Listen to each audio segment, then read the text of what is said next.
All right, it's fake fall here in Middle Tennessee, and I just got the latest Crate Club Major Crate in, so let's open this thing up and see what we got.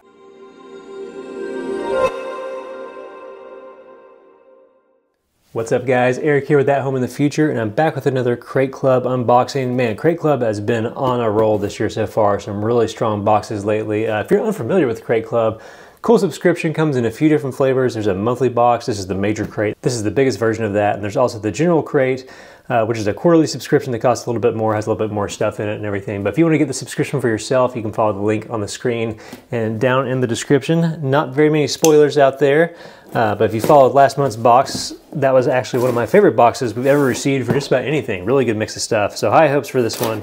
Here we go. In kind of a smaller box, but sometimes good things come in small packages. Let's check it out. All right, so here we go. Crate Club, Major Crate, August 2024. It looks like, is this, okay. Thought it was just like a card for a second instead of a little folder here. Some items I feel like I haven't seen in anything.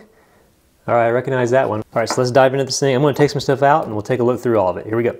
So a few brands we've seen before, except for maybe this one right off the top, and something I don't think I've ever seen in any of these subscription boxes.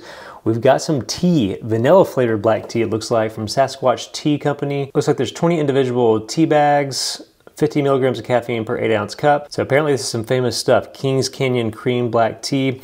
You know, I tend to be more of a coffee guy. I rarely drink tea, but maybe this is a good time to start. I'm gonna open this up and give it the sniff test at the very least. It smells pretty great. There's what you're getting there. You can see all these little bags. They call it sachets on the guide there. Kind of funny seeing that. For some reason, I wouldn't expect to see tea. I expect to see coffee or something like that, but tea feels a little bit more gentle. But this looks like cool stuff from a Sasquatch Tea Company. All right, well worth checking that out. Moving right along, from Smith & Wesson, we have the Night Guard RXP headlamp. Cranks up to 340 lumens, down as low as looks like 14, 126 meters, waterproof, impact resistant. Pretty cool. So we got this little guy right here. Let's see if we can get it out of its prison and take a quick look at it. All right, so it's got the strap and everything here on the back. I was able to pull out the main unit here. Which is kind of a, I don't know, feels like maybe an unusual shape for a headlamp, a little bulbous maybe. I don't know if it's charged up out of the box. It doesn't seem like it, so I guess we do have to charge it. Let's see, we got USB on here. It appears to be micro USB. That's a little bit of a bummer. I wish it was USB-C, because that's kind of the standard for all this stuff these days. And just kind of like a single lens and a reflector. I'm not sure, let's see if it has like a red mode or anything. No, but it says it runs over 16 hours and it has a removable 4-way clip for hats and stuff. So this little clip mechanism back here, I would assume. So okay, not like the most impressive headlamp or anything, but we'll give that a shot and see how it performs and everything. So onward through the box here from Rockagator, which is a brand I've seen in a few different subscriptions here lately. We've had their ultralight dry bag, a 15-liter one, pretty good size, 4.6 ounces. I was about to say when I pulled this out, it felt pretty light, so let's take a look.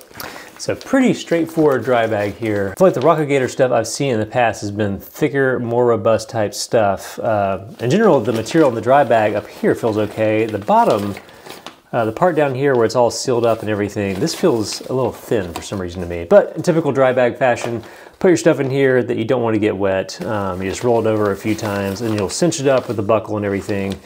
So it's nice to have these, surprisingly useful in different scenarios, especially if you spend any time outside. So good to have and throw in the car. I do like, I guess since it is an ultralight, that probably makes sense with the materials it's using here, being just less than 5 ounces and everything. Rockagator makes good sturdy stuff. So that's another thing we'll have to throw into the testing pile. Next up from Uberleben, the Tendar TP 3-pack, really interesting way to light fires. You got this unique setup here with all these little pieces that interlock together. So you get a few of these guys, you get the pieces down here at the base, and you can kind of set this up, like it says, as a little TP shape. And get your little tinder bundle in there, so whatever stuff you kind of scrape up around the woods or around the yard or whatever, wherever you're at when you're messing with this thing, you kind of get in this teepee shape, and then you've got a really good way for the air to get up under it and that flame to get up and take off for your fire and everything. Interesting item, definitely exhaustible, so this is something you got probably 4 good uses out of, unless you just go nuts and build a whole bunch of teepees and just make a giant flame ball or something like that. A fun thing to have, and I guess a nice way to store some dry tinder if you don't typically carry along other fire starters and stuff, but fun to mess with. Says it is Baltic birch, interesting. So there you go from Uberleben. Lots of fire-related stuff from those guys over the years. Moving along from Penny Packer, a luxury camping pillow. So this says Fastbrook Company. I wonder if that's a sub-brand or something of that. So sliding it out of the bag here. What this actually reminds me of, if you ever had like a Thermarest camping pad, the old style ones, now they're mostly thin and don't have the padding stuff built into them. But this reminds me a whole lot of that, where it's kind of, they call them self-inflating. So when you open this up, it'll suck in air a little bit just by nature of that foam expanding and stuff. But you typically have to blow it up a little bit to get it looking quite right. So there we go, just open it up a little bit and there's already a little bit of air flowing in here, even though you can't see it all that well. I'm gonna blow it up just a little bit. So there we go, that actually, you know what? That's an impressive little pillow.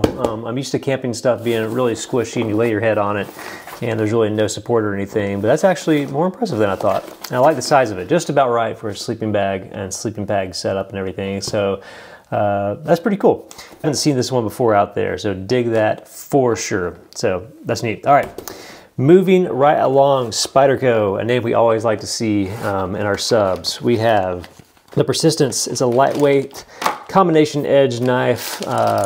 Pretty cool knife here too. So this is, let's see, 8CR 13 MOV steel. We've got the patented Spidey hole there.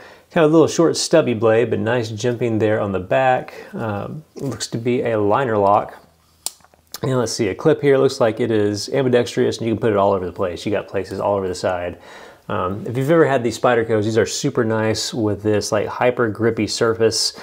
Whichever way you kind of rub your fingers on it, it's going to grab a hold of that. I believe this is either G10 or glass reinforced nylon here. Let's see. So yeah, 2.75 inch blade, FRN scales, black hardware. You know what's funny is I wonder if this is a little bit of a goof because the description says combination edge because it shows the serrated stuff and everything. But then we got a full flat grind, and I definitely have just a straight up full flat blade there. But the all blacked out Spydercos I think are super awesome looking. This is a cool little guy.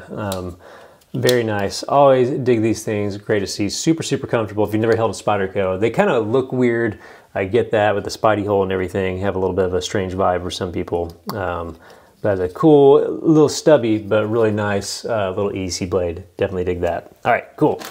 And last but not least, we'll use this blade to get into this. We have another blade. We have the Razorback folder here, which is a blade I've seen before, rather blades, because this whole setup can be kind of like one knife that can turn into just about any knife you want it to be. Comes with a ton of different options built into it. All right, here we go. So this will kind of give you an overview of the general shape of the thing, plus all of the other different blades. Useful for hunting and fishing, and just working over your game and stuff. Here we go. We've got a nice little holder in here. We've got kind of a big open frame. And then we have a big thumb stud style blade here, but you can see where it's got the replaceable thing, almost like changing out razor blades and stuff. You have the ability to swap in different types of blades and stuff into this. It does have a pocket clip. It looks like it's fixed in kind of one spot. But we got some jimping up here at the top, a little bit of jimping on the back side as well. And the whole thing is like a frame lock setup there. So really cool, nice pocket knife as is, but where it gets extra special, you've got a variety of other blade options contained in this little thing here. All right, so within this, we'll slide this out and being careful not to slice up and open here. I think that's all of them there. But you have all sorts of different blades for all sorts of different needs, including classic razor blades and everything. You can see gut hooks and all that stuff in this. So what you have is one single knife that within its frame can be all sorts of different other blades and stuff. So depending on how you approach your gear, how you want to use this stuff, this is either right up your alley, or maybe not something you're totally interested in, but it's a super flexible product that you can, I'm sure you can find a lot of use for. Definitely awesome to take in like a hunting kit or a hunting setup like that. But pretty interesting option there from Razorback. So there we go. That is a Major Crate, August 2024. A different mix of gear this month for sure. We've got the Razorback. We've got some tea. Where'd it go? We got some tea down here. We've got a nice headlamp. We got an ultralight dry bag, some tinder. This camp pillow, which believe it or not, the camp pillow and probably the Spyderco, my favorite things in this box. Actually surprisingly impressed with this little camp pillow. That's gonna be a lot of fun. And then we have our Razorback folder. So does it reach the high highs the last month's box reached? I don't think so. Again, you may totally be more into this stuff. For me, I prefer the mix of gear. I saw last month's box, but this month has some pretty cool stuff too. Always a fun sub to get, and you definitely get more than what you paid for. If you want to get this subscription for yourself, just follow the link on the screen or down in the description if you want to save yourself a little bit of money. But that's it for this month's unboxing. Hey, if you dug this video, be sure to hit the like button because it helps the channel out a ton, and subscribe if you want to see more stuff like this. I'll see you guys next time.